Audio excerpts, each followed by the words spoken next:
Yan. Tingnan mo, isang kutsara lang bibigyan mo ha. Oo, ganyan, marami. Puno. Bigay mo na doon. Oo, para magkaskas sila.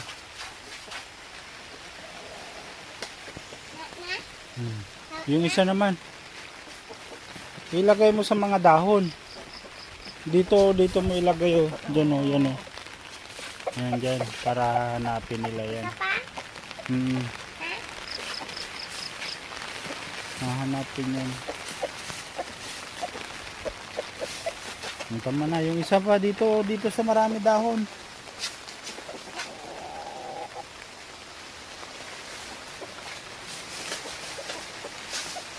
Tama na.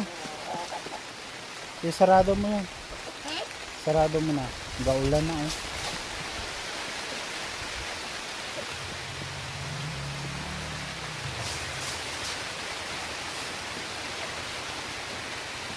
Sinarado mo?